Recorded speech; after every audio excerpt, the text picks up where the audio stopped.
Hello friends, standard 10th में English medium में आज हम पोएम नंबर 3 जिसके क्वेश्चन आंसर के बारे में आज देखेंगे। जिसमें रसखान एक मुस्लिम कवि होने के बाद भी उन्होंने श्री कृष्ण की भक्ति का अनन्य प्रेम या तो फिर अनन्य भक्ति का उदाहरण देते हुए उनके पद लिखे हैं। उनमें से जो प्रश्न है उनके प्रश्नों को हम डिटेल में देखेंगे। 4-5 वाक्यों में उत्तर लिखिए जो सेक्शन बी के लिए पूछा जाता है, जिसमें 3 मार्क्स का होता है। फर्स्ट, रसखान श्री कृष्ण का सामीप्य किन रूपों में किस प्रकार चाहते हैं। तो रसखान को पद में दिए गए के आधार पर कहा जाए तो उनके साथ रहना चाहते हैं, उनके अलग अलग जो रूप है उन रूपों में उनके बीच रहना चाहते हैं और अपनी अनन्य भक्ति भावना को प्रदर्शित करते हुए कहते हैं कि किस प्रकार उनकी भक्ति सामने दिखती है, उसके साथ साथ किस प्रकार उनके साथ रहने से उन्हें सुख प्रदान होता है, इनकी बात की गई है। अब श्री कृष्ण का सामीप्य किन रूपों में है, यानी कि वो किन रूप में है और किस प्रकार वो उनके साथ रहना चाहते हैं। तो कवि रसखान श्री कृष्ण और उनकी लीला स्थली से अभिभूत है, यानी कि जो उनकी भूमि है उनसे वो अभिभूत यानी कि जानकार है। क्योंकि रसखान एक मुस्लिम कवि होने के बाद भी श्री कृष्ण की अनन्य भक्ति करते हैं और उनकी सब क्रीड़ाओं के साथ साथ उनकी भूमिका के बारे में वो बहुत अच्छी तरह से जानते हैं।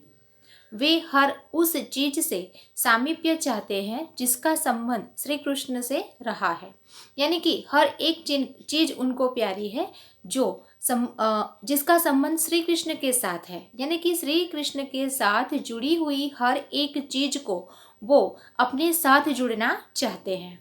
वे अगले जन्म में गोकुल गांव में जन्म लेकर वहाँ के ग्वालों के बीच उसी तरह रहना चाहते हैं, यानी कि वे अगले जन्म में भी गोकुल गांव में रहेंगे, जन्म लेकर वहाँ उनके जो ग्वाल थे यानी कि उनके साथ रहने वाले श्री कृष्ण के सखा जो उनके बीच रहकर वो भी एक ग्वाल की तरह श्री कृष्ण के साथ रहना चाहते हैं, जैसे कृष्ण रहते थे, यानी कि कृष्ण जिस जगह पे रहे हैं उसमें ग्वालों के साथ या तो ग्वालों के बीच रसखान रहना चाहते हैं, क्योंकि वहाँ उनको श्री कृष्ण के साथ रहने का सौभाग्य प्राप्त होगा। श्री कृष्ण बचपन में नंद की गायें चराने जाया करते थे, जो आपने बहुत सारे कार्टून्स या तो फिर श्री कृष्ण की लीलाओं के बारे में देखा होगा। उसमें श्री कृष्ण बचपन में नंद की जो गायें हैं वो चराने जाया करते थे।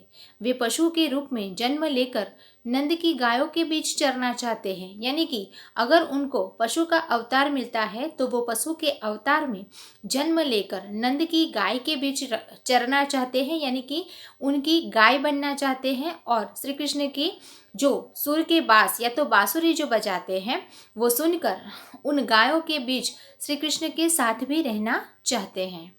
यमुना के किनारे कदम के पेड़ों पर चढ़कर बचपन में श्री कृष्ण ग्वाल बालों के साथ खेला करते थे, यानी कि अपने जो सखा थे वो उनके साथ रहना चाहते थे,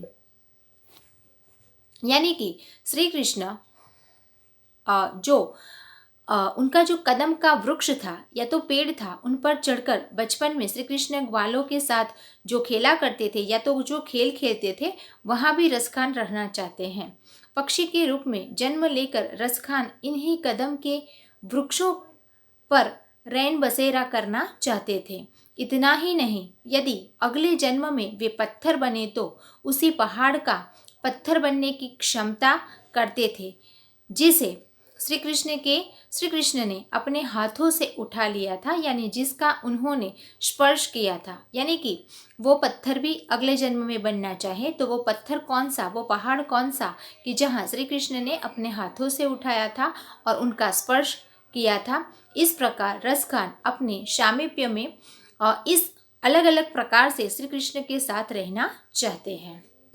दूसरा प्रश्न, कवि श्री कृष्ण से संबंधित किन वस्तुओं की अभिलाषा करते हैं, इनके लिए वह किन वस्तुओं को छोड़ने के लिए तैयार है। यानी कि श्री कृष्ण से संबंधित कौन कौन सी चीज़ें हैं, वस्तुएं हैं, उनकी अभिलाषा करते हुए रसखान इन वस्तुओं को छोड़ने के लिए तैयार है। यानी कि पद के अंदर बताया गया है कि नवनिधियाँ और 8 सिद्धियाँ को भी वो छोड़ दे अगर श्री कृष्ण का साथ उन्हें मिले। तो यहाँ इस प्रकार उनका आंसर लिखे तो कवि रसखान की श्री कृष्ण के प्रति अनन्य श्रद्धा है। यानी कि कवि रसखान है जो श्री कृष्ण को के परम भक्त हैं, उनके प्रति बहुत अनन्य प्रकार की देखा जाए तो श्रद्धा है। वे हर हालत में श्री कृष्ण के समीप रहना चाहते हैं, यानी कि हर हालत में वो श्री कृष्ण के पास रहना चाहते हैं, नज़दीक रहना चाहते हैं। समीप यानी कि नज़दीक। इसके लिए वे उन वस्तुओं की अभिलाषा करते हैं जिनका संबंध श्री कृष्ण से रहा है। अभिलाषा यानी कि आशा रखते हैं कि हमेशा उन वस्तुओं की आशा वो रखे जिनके पास या तो फिर जिनका संबंध श्री कृष्ण से रहा है, श्री कृष्ण के पास रहे हैं। एग्जाम्पल के लिए देखा जाए तो श्री कृष्ण की लाठी और कमली लेकर वन में गायें चराने जाया करते थे। यानी कि श्री कृष्ण जो लाठी लेकर कमली लेकर वन में गायें चराने जाते थे, वहाँ उस यानी कि ये लाठी जो है और कमली वे आकाश, पाताल और मृत्युलोक तीनों लोकों के राज्य को भी तुच्छ मानते हैं और उसे उसी खुशी छोड़ने को तैयार है। यानी कि उनको आकाश, पाताल या मृत्यु लोक तीनों लोकों के का अगर राज्य मिल जाए तो उनके लिए वो तुच्छ है, क्योंकि उनके बदले में वो क्या खुशी चाहते हैं, श्री कृष्ण की लाठी और कमली लेकर गायें चराना चाहते हैं और वो खुशी खुशी उसको छोड़ देंगे। नंद की गायों को चराने के सुख को भी वे 8 सिद्धियों एवं 9 निधियों से बढ़कर मानते हैं। यानी कि जो अपने सुख के लिए 8 सिद्धि है, 9 निधि है, उनको बढ़कर वो मानते हैं कि इसे पाने के लिए वे इन्हें सहर्ष छोड़ने को तैयार है। ब्रज के जिन वनों, बगीचों और सरोवरों का संबंध श्री कृष्ण से रहा है, उन्हें देखने के लिए उनके मन की बड़ी अभिलाषा है। यानी कि जो ब्रज के अलग अलग वन हैं जिसमें श्री कृष्ण रहे हैं, बगीचे हैं, सरोवर है जिसका संबंध श्री कृष्ण से जुड़ा हुआ है, वो सारी चीज़ें, वो सारी जगह, वो सारे प्लेस देखने के लिए रसखान की बहुत ही अभिलाषा है, इच्छा है। इतना ही नहीं, वे ब्रज के कांटेदार झाड़ियों के लिए सोने से बने करोड़ों महलों को भी न्यौछावर करने के लिए तैयार है। यानी कि रसखान कहते हैं कि ब्रज की कांटेदार झाड़ियाँ जो मुझे सोने के बिछोने से भी यानी कि करोड़ों महलों को मैं न्यौछावर कर दूं, लेकिन उसके बदले में अगर मुझे श्री कृष्ण के ब्रज की कांटियाँ या तो फिर कांटेदार झाड़ियाँ मिले तो भी मुझे वो सौभाग्य प्राप्त होगा, ऐसा मैं मानूंगी। इस प्रकार श्री कृष्ण से संबंधित अलग अलग चीज़ वस्तुएं हैं, उनकी वो आशा रखते हैं, अभिलाषा रखते हैं और उनको पाने के लिए वो कौन कौन सी चीज़ें छोड़ना चाहते हैं, इस प्रश्न के द्वारा हमने जाना और इसको इस प्रकार आप लिख सकते हैं। प्रश्न नंबर 3, कृष्ण की मुरली का ब्रज की स्त्रियों पर क्या प्रभाव था। यानी कि आपने देखा है कि ब्रज की जो स्त्रियां थी वो स्त्रियां किस प्रकार मुरली से प्रभावित हुई थी और क्या क्या प्रभाव था।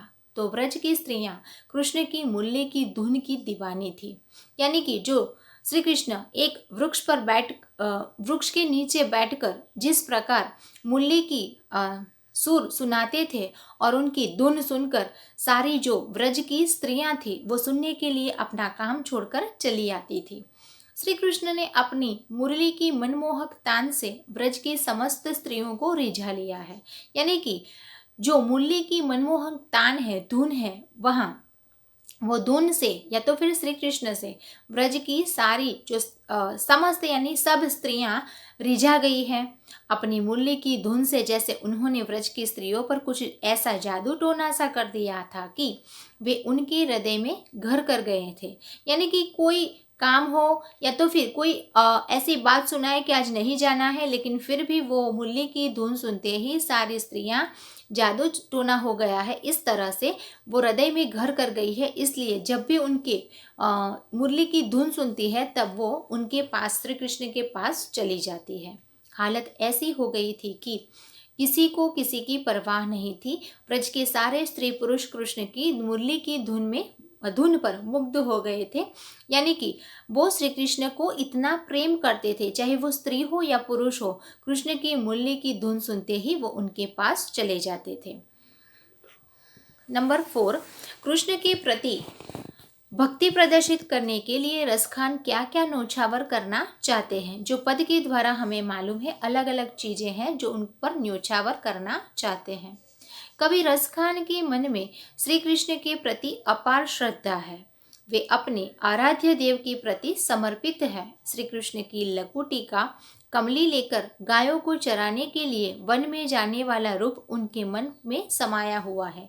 अगले प्रश्न में हमने देखा कि श्री कृष्ण की जो लकुटी है और कमली है, उनको लेकर गायों को चराने के लिए जब श्री कृष्ण जाते हैं तो उनके साथ साथ वन में जाने वाला जो रूप है उनके मन में समाया हुआ है। यानी कि रसखान के मन में ये सारा चित्र है, जो हकीकत में देखा नहीं है, लेकिन वो ऐसा पढ़कर उनके मन में एक कल्पना बनाई है कि ऐसे ही श्री कृष्ण कुछ जाते हैं जो लकुटी और कमली को लेकर गायें चराने के लिए। उस रूप का दर्शन करने के लिए वे तीनों लोकों के राज्य को न्योछावर करने को तत्पर है। यानी कि पाताल लोक, आकाश लोक और मृत्यु लोक, जो तीनों लोगों का राज्य भी न्योछावर कर देते हैं, लेकिन उनके बदले में उनको श्री कृष्ण के रूप का दर्शन चाहिए। नंद की जिन गायों को उनके आराध्य देव श्री कृष्ण ने चराया था, वे उन गायों को चराकर अद्भुत सुख प्राप्त करना चाहते हैं। यानी कि श्री कृष्ण की गायों को चराते हैं, वैसे ही रसखान भी उनकी गायों को चराना चाहते हैं और वो अद्भुत सुख प्राप्त करना चाहते हैं। इस सुख के सामने वे 8 सिद्धियां, 9 निधियां को तुच्छ मानते हैं। यानी कि ये सारी सिद्धियां उनके लिए कुछ नहीं है। नंद की गायों को चराने के लिए सुख के सामने वे इन सिद्धियों और निधियों को न्योछावर करने को तैयार है। वे ब्रज के लता, कुंज एवं पेड़ पौधों का दर्शन करने के लिए बेचैन हैं। यानी कि उस समय रसखान उनकी व्रज, लताएं, कुंज, पेड़ पौधे आदि का दर्शन करने के लिए बेचैन है। इतना ही नहीं, वे व्रज की कंटीली झाड़ियों को भी सोने से बने महलों से मूल्यवान मानते हैं और उनके सामने वे सोने के करोड़ों महलों को भी न्योछावर करना चाहते हैं। यानी अगले प्रश्न में हमने देखा, इसी तरह इस प्रश्न में भी इस प्रकार रिपीट किया जा सकता है कि कंटीली झाड़ियों को सोने के महलों के बने से भी वो मूल्यवान मानते हैं और उनके सामने करोड़ों जो सोने के करोड़ों महल हैं वो कुछ भी मायने नहीं रखते, महत्व नहीं रखते, उन पर वो न्योछावर हो जाते हैं। या तो फिर न्योछावर है सिर्फ श्री कृष्ण के व्रज की पेड़ पौधों का दर्शन भी हो जाए तो इस प्रकार इस प्रश्न का उत्तर लिख सकते हैं। लकुटी लेकर रसखान क्या करना चाहते हैं, क्यों? 2 मार्क्स का क्वेश्चन है, उसमें लकुटी लेकर रसखान श्री कृष्ण की जन्मभूमि में कृष्ण की भांति वन में भटकते हुए गायें चराना चाहते हैं, लेकिन क्यों? उसका आंसर है कि इससे वे अपने आप को श्री कृष्ण के समीप होने का एहसास करना चाहते हैं। तीसरा प्रश्न, श्री कृष्ण को रिझाने के लिए गोपी क्या क्या करना चाहती है। यानी कि आपने देखा है कि किस प्रकार गोपियां श्री कृष्ण के पीछे पीछे भागती है, कभी वो रूठ जाती है तो किस प्रकार मनाती है। तो श्री कृष्ण को रिझाने के लिए गोपियां श्री कृष्ण की तरह से स्वांग करना चाहती है।